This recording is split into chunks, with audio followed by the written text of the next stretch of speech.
Польское радио на русском. Это тема дня, и я Лариса Задорожная. Еще 10 лет назад союз Москвы и Еревана оказался образцом стратегической дружбы. Так любили говорить российские и армянские политики. Российские военные базы, общие экономические программы. Но после Второй Карабахской войны Армения изменилось. Поражение заставило страну смотреть на мир иначе.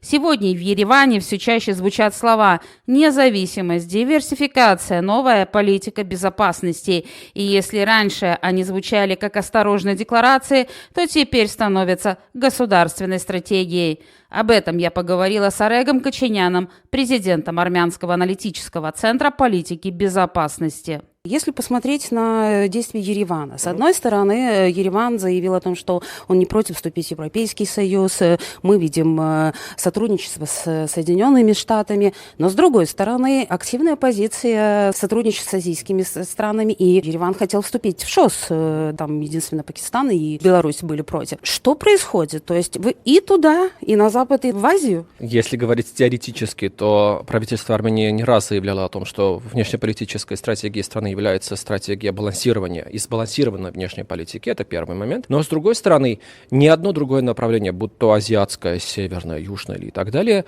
не имеет того уровня поддержки среди населения Армении, того законодательного статуса в Армении, которое есть у западной интеграции. Недавно в Армении был принят законопроект о том, что целью правительства должно быть вступление Армении в ЕС. Более того, недавно правящая партия во время своего конгресса вторым наиболее важным пунктом в своей внешней политике заявила подготовить страну к членству в Европейском Союзе. Наряду с этим, конечно, есть другие направления, конечно, есть работа в других направлениях, но хочу заметить, что ни в одном из направлений нет того уровня заинтересованности и интегрированности, скажем так, как это в западном направлении, в направлении евроатлантической интеграции, скажем так, это первый момент. И второй момент, вот вы говорите, например, про азиатское направление, но там есть еще более важное, это евразийское направление, потому что Армения до сих пор является членом Евразийского экономического союза, более того, членом ОДКБ. Здесь тоже нужно заметить, что вот, например, Армения де-факто заморозила свое членство в ОДКБ. Уже больше года мы не платим свои членские взносы, мы отозвали своего постоянного представителя в ОДКБ, Армения не принимает участие в военных операциях, в учениях, ни в чем в этом направлении. Почему? Потому что в 2021-2022 годах ОДКБ заявило о том, что оно не знает, где проходит граница Армении и Азербайджана, что в Армении восприняли как предательство. И начиная с этих пор Армения отозвала, своего постоянного представителя, заморозила свое членство в этой организации. До сих пор нет юридического решения о том, что Армения выходит из ОДКБ. Это достаточно конкретный такой процесс, легальный, скажем так.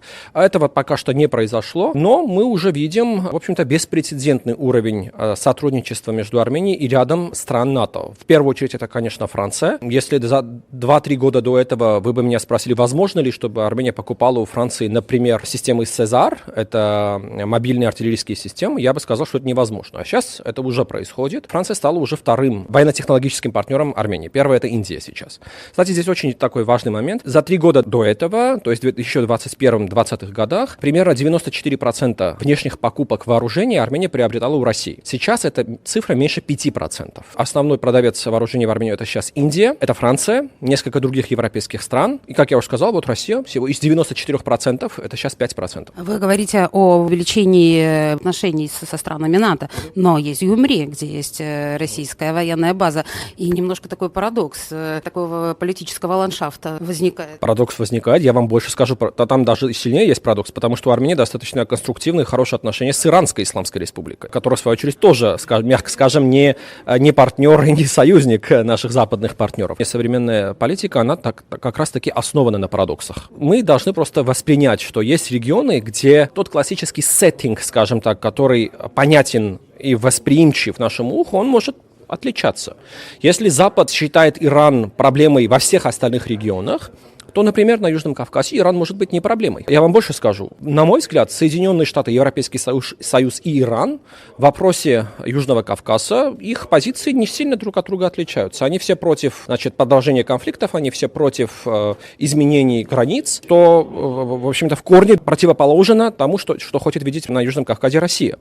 То есть, в зависимости от региона, интересы великих держав и средних держав, они могут друг от друга отличаться. Как бы вы сейчас обрисовали отношения отношения Москвы и Еревана? Кризисными, я бы сказал. Вы знаете, полное отсутствие взаимопонимания, я бы сказал, потому что в России продолжают видеть Армению через призму постколониализма. В России отказывают какой-либо суверенности и субъектности, скажем так, Еревану. Это первый момент. Второй момент. В Ереване воспринимают Россию, Москву как предателя, и это очень четкое понимание в Армении, что вот Армению Россия предала. Второй момент. И третий момент. В Ереване очень очевидно видят те попытки России не допустить нормализацию отношений между Арменией и Азербайджаном и Арменией и Турцией, так как это, наверное, одна из самых важных, скажем так, рычагов давления России и рычагов влияния России на Южном Кавказе. Вот война между Арменией и Азербайджаном и отсутствие нормальных отношений между Арменией и Турцией. Как только эти два конфликта улажутся, Россия за ночь потеряет где-то половину своего влияния на Южном Кавказе. И это, естественно, не исходит из коренных интересов Республики Армения. На этом фоне идет речь о выводе военной базы России из Гюмри? Сейчас, на мой взгляд, есть более важный вопрос. Это присутствие российских пограничников в Армении. До недавних пор российские пограничники присутствовали на армяно-азербайджанском, армяно-иранском, армяно-турецких границах и в аэропортах. За последние 1,5 года они вышли из аэропортов Армении, они вышли из армяно-азербайджанской границы, они уходят из армяно-иранской границы. Посмотрим, как этот процесс пойдет дальше. То есть, в первую очередь, я думаю, разговор идет и должен идти про пограничников. Пограничники присутствуют в Армении еще 1992 года. Вообще, я вам скажу так, присутствие российских пограничников на армяно-турецкой, на армяно-иранской границе это больше 200 лет.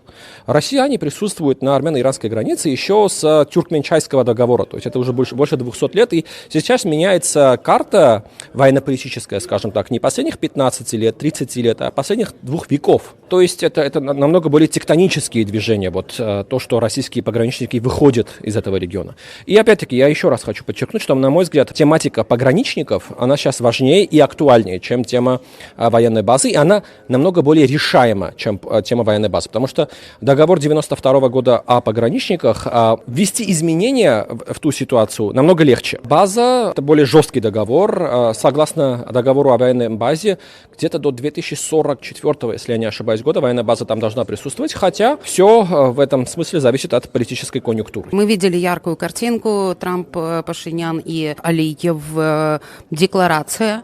И все. Это разговор про мирный договор. Сейчас, в общем-то, есть 3 независимых друг от друга трека по переговорам. Одна – это коммуникации, вторая – это делимитация, демаркация, третья – это мирный договор. Как эксперт по этой тематике, я не исключаю возможность того, что у нас может быть договор по коммуникациям раньше договора по миру. То есть мы можем начать, товарооборот, грузы и люди могут проходить через территорию друг друга даже до подписания мирного договора. Я такую ситуацию не исключаю, потому что эти 3 трека идут независимо друг от друга. У нас получилось развить некоторую автономию этих треков друг от друга. Это был Арек Кочинян, президент аналитического центра политики безопасности. Армения больше не хочет быть младшим партнером России. Ереван строит собственную линию, ориентированную на Запад. Ясно одно: прежней модели отношений между Москвой и Ереваном уже нет. Армения ищет не просто союзников, она ищет себя. Польское радио на русском. Это подкаст «Главное» действительно о важном. О том, о чем необходимо сегодня знать.